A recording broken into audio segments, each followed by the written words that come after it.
श्रावण महीने की अष्टमी, अष्टमी तिथि आए तो अशोक सुंदरी वाली जो जगह है वहां पर हल्दी की 7 बिंदियां लगा दो। लड़का लड़की का हाथ उस बिंदी पर रखवा दो, उसका नाम गोत्र बोलो, उसी हल्दी में उसके हाथ पीला करवा दो और पीपल के पेड़ पर उस हाथ के 5 छापे पड़वा दो। 3 महीने में विवाह पक्का हो जाता है महाराज। उसका इतना, अशोक सुंदरी के उस हल्दी का इतना प्रमाण। विकलांग है, श्रावण महीने की दोनों अष्टमियों में से कोई भी अष्टमी को डॉक्टर ने कहा इस बच्चे का विकास नहीं हो रहा, बच्चे की बुद्धि काम नहीं कर रही है, बच्चे का शरीर काम नहीं कर रहा है, कहीं हाथ कहीं पैर में कहीं तकलीफ हो रही है, बच्चे का विकास नहीं हो रहा। 4 साल का हो गया, 5 साल का हो गया, 6 साल का हो गया, बुद्धि काम।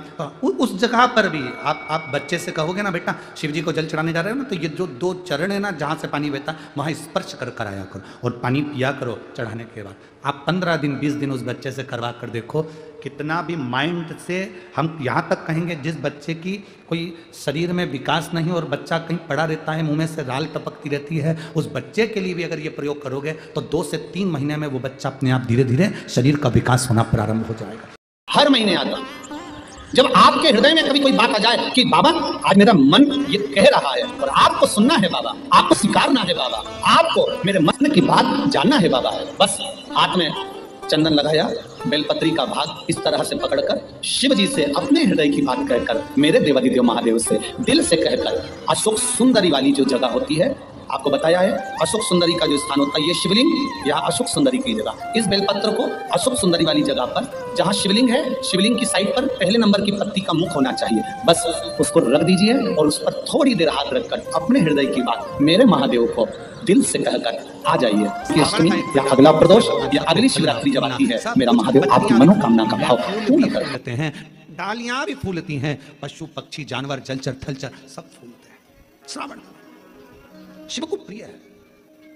और क्या कहा मेरे भोले बाबा ने नंदी से, नंदी श्रावण का महीना हो, शिव तत्व की प्राप्ति को करने के लिए अगर कोई संसार का मानव मुझे पुकारता है, भजता है, शिव कथा कहती है, शिव जी कहते हैं नंदी से, उस जीव का कल्याण करने के लिए मैं स्वयं उसके द्वार तक पहुंच जाता हूं और उसका उद्धार कर देता हूं, उद्धार कर देता हूं। पर किसका चित्त लगे?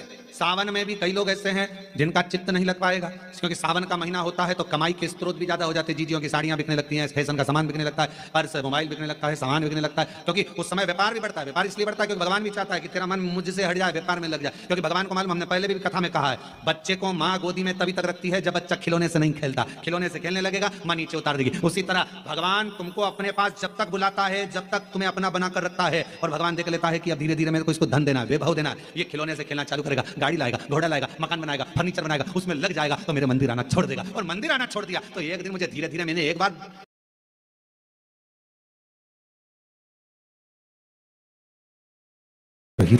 भगवान विष्णु ने जाते हुए शिव बाबा को देखा, शंकर भगवान से, भगवान नारायण ने कहा आप कुछ कहेंगे नहीं? भगवान शंकर कहते हैं नारायण चिंता मत करो, ये बद्रिकाश्रम में जो आएगा चने की दाल चढ़ा कर जाएगा, चने की दाल को मंदिर के पीछे बैठकर ओम नमः शिवाय बोलकर जो नारायण को समर्पित करेगा उसके मनवांचित फल को मैं 3 महीने में पूरा कर दूंगा, उसके मन की कामना को मैं 3 माह में पूर्ण कर दूंगा। आज भी नियम है, चने की दाल को लेकर जाते हैं बद्रिकाश्रम के मंदिर के पीछे बैठकर चने की दाल को लेकर ओम नमः शिवाय का जाप करते हैं, 7 बार ओम नमः शिवाय बोलकर चने की दाल वापस घूमकर भगवान विष्णु को समर्पित करी जाती है तो 3 महीने में मनोकामना पूरी हो जाती है। उस चने की दाल का इतना का काम क्या?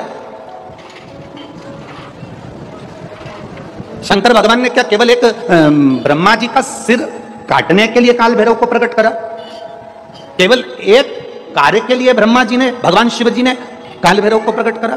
केवल एक काम के लिए नहीं, मेरा भोलेनाथ एक कार्य के लिए काल भैरव को कभी प्रकट नहीं कर सकता, क्योंकि मेरे भोलेनाथ ने जब जब जो काम किया है वो संपूर्ण ब्रह्मांड के कल्याण के लिए किया है। इसलिए ब्रह्मा के सिर काटने के लिए, अकेले केवल ब्रह्मा का सिर काटने के लिए भगवान काल भैरव को प्रकट नहीं कर सकते। तब काल भैरव के प्रकट होने का कारण क्या है? भैरव के प्रकट होने का कारण क्या है? भैरू जी के प्रकट होने का कारण क्या है? भैरव प्रकट क्यों हुए हैं? तो शंकर भगवान जब काल भैरव जब नारायण के यहाँ बैकुंठ में गए और भगवान बैकुंठ में जब पहुंचे तो लक्ष्मी जी ने भगवान नारायण से पूछा, प्रभु मेरे मन के संशय को मिटाइए, ये भैरव प्रकट क्यों हुए हैं? केवल ब्रह्मा का सिर काटने के लिए?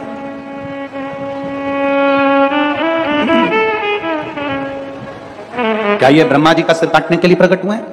आखिर भैरव प्रकट क्यों हुए? केवल एक ब्रह्मा का सिर काटने के लिए? भगवान विष्णु ने कहा नहीं, केवल ब्रह्मा का सिर काटने के लिए काल भैरव नहीं प्रकटे। लक्ष्मी सुनो, आज मैं तुम्हें सुनाता हूं काल भैरव भगवान शंकर ने क्यों प्रकट करा। उसका कारण केवल एक है। जब देव अधिदेव महादेव अपने नेत्र बंद कर कर बैठ जाते हैं और समाधि में लीन हो जाते हैं, साधना में लीन हो जाते हैं, तब काल भैरव का दायित्व बढ़ जाता है। भैरव का दायित्व बढ़ जाता है। और भैरव का क्या दायित्व बढ़ता है? तो सुनो लक्ष्मी, भैरव का दायित्व यह बढ़ जाता है कि जो शंकर के शिवालय में पहुंचता है, जो शंकर के शिवालय में पांव रखता है, जो शंकर के शिवालय में अंदर पहुंचकर शिवालय में अपना चरण रखते रखते रखते रखते देहली से जब अंदर जाता है और शिवालय में शंकर भगवान के शिवलिंग की आराधना करता है, जल चढ़ाता है, शमी पत्र चढ़ाता है, बेलपत्र चढ़ाता है, कमल पुष्प चढ़ाता है, भगवान की श्रृंगार कर कर चंदन अबीर गंध से जो पूजन करता है भगवान की, जब वो अंदर प्रवेश करता है तो भैरव का दायित्व ये हो जाता है कि उसके दुख को भैरव उसी समय पर भक्षण कर लेता है और उसको सुख देकर भेज देता है। यह भैरव का। तो लक्ष्मी जी के मन में एक प्रश्न खड़ा हो गया, शिव जी के मंदिर में तो कहीं भैरव का दर्शन ही नहीं होता। आपके यहां पर शंकर जी के मंदिर हैं, आपको भैरव का दर्शन हुआ है कहीं? शिव जी के मंदिर में भैरव का दर्शन होता ही नहीं है। तो फिर शंकर भगवान के मंदिर में जब भैरव का दर्शन नहीं होता, शंकर भगवान के मंदिर में जब भैरव दिखता नहीं है, तो हमारे दुख का भक्षण, हमारे दुख को कैसे वो खा जाता है, हमारे दुख को कैसे वो समाप्त कर देता है। फिर वो भैरव हमें दिखता तो है ही नहीं। आखिर फिर वो भैरव गया था, वो भैरव किस जगह पर है? भगवान नारायण ने लक्ष्मी से कहा, सुनो लक्ष्मी, भगवान शंकर के दरवाजे के 2 द्वारपाल हैं, मणिभद्र वीरभद्र। दरवाजे के, भगवान शंकर के दरवाजे के 2 द्वारपाल। और सुनो लक्ष्मी, वो 2 द्वारपाल भगवान शंकर के दरवाजे के हैं। भैरव को शंकर भगवान ने अपनी ऊपर की चौखट का मध्य भाग काल भैरव को दिया है। जिस समय भक्त भगवान को 1 लोटा जल चढ़ाने के लिए मंदिर में गर्भगृह में प्रवेश करता है, जिस समय 1 लोटा जल चढ़ाने के लिए भक्त, शंकर का ओघड़ी का भक्त जब मंदिर के अंदर शिवालय में प्रवेश करता है, तो वो चौखट की जो छाया होती है वो भक्त के सिर पर पड़ती है। जब वो जल लेकर अंदर प्रवेश करता है, उसके जीवन में जो दुख होता है वो काल भैरव ऊपर की ऊपर खींच लेता है और उसको भक्ष कर जाता है। ये भैरव का तत्व। भैरव और भैरवी का कार्य क्या है? आपको सुख देना। भैरव और भैरवी का कार्य क्या है? आपके भीतर यदि अहंकार आ गया, आपके भीतर यदि अभिमान आ गया, आपके भीतर यदि अभिमत्ता आ गई, आपके भीतर यदि कपट आ गया, आपके भीतर यदि बेईमानी आ गई, आपके भीतर यदि प्रपंच आ गया, आपके भीतर यदि काम, वासना, आसक्ति, तृष्णा, लोभ समाहित हो गया, तो भैरव और भैरवी इसको खींच लेते हैं। ये शरीर के अंदर एक तरंग के रूप में प्रवेश कर खींच लेते हैं, भैरव और भैरवी। कि जैसे अष्टमी तिथि या नौमी तिथि किसी भी महीने की,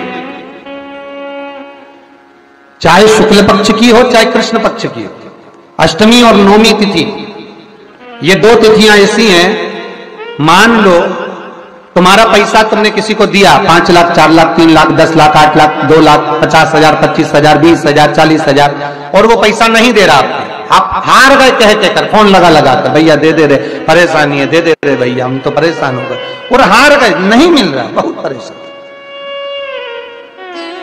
तो महाराज किसी भी अष्टमी या नौमी तिथि के दिन आप मां जगतजननी जगदम्बा का शिव के साथ में, शिव शक्ति का स्मरण कर कर देवी के नाम की 9 आहुतियां, सूखे बीले की, मतलब बीला जो सूख चुका है, फल जो सूख चुका है, उसकी 9 आहुतियां अग्नि में शंकर और सती के नाम से, शंकर और शिव के नाम से समर्पित करें।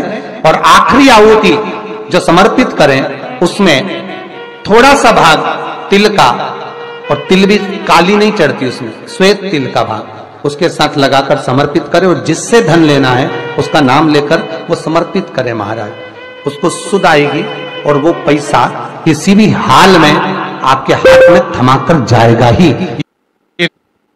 शादी नहीं हो रही। ब्रह्मा जी का सिर कट गया था, काल भैरव को भगवान शंकर ने प्रकट कर दिया था और काल भैरव ने जाकर ब्रह्मा जी को अपने हाथ की उंगली का नख तोड़कर उनका शीश काट दिया।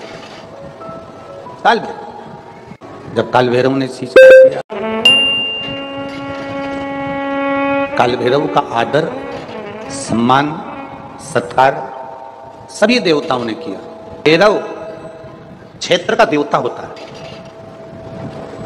भैरव 64 तरह के भैरव होते हैं।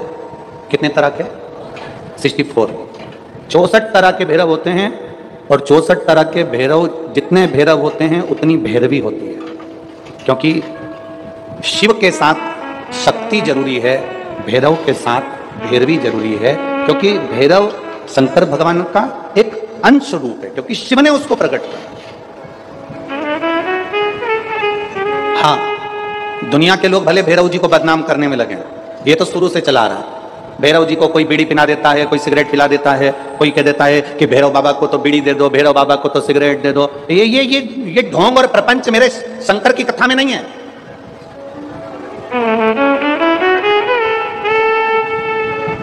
शिव का एक अंश है भैरव। काल भैरव जो प्रकट हुआ वो शंकर भगवान का एक अंश है। काल भैरव जो प्रकट हुए वो शिव का एक अंश रूप है। और काल भैरव जब प्रकट हुए सारे देवताओं ने उनका आदर करा, इंद्र ने उनका सम्मान करा, इंद्र उनकी सेवा में लगे, वायु देव, गरुण देव, वरुण देव, जितने भी देवता हैं सबने उनका आदर करा। अब आदर करते करते करते करते माता लक्ष्मी जी ने भी काल भैरव को निमंत्रण दिया। जरा सुनिएगा, बहुत सुंदर कथा है पुष्कर राज की। इस कथा को अपनी जिंदगी में उतारना जरूर है। काल भैरव का निमंत्रण माता लक्ष्मी जी ने दिया और माता लक्ष्मी जी ने काल भैरव को निमंत्रण दिया कि काल भैरव आप बैकुंठ में पधारो और बैकुंठ की भूमि को आप पधार कर आनंदित करिए। तो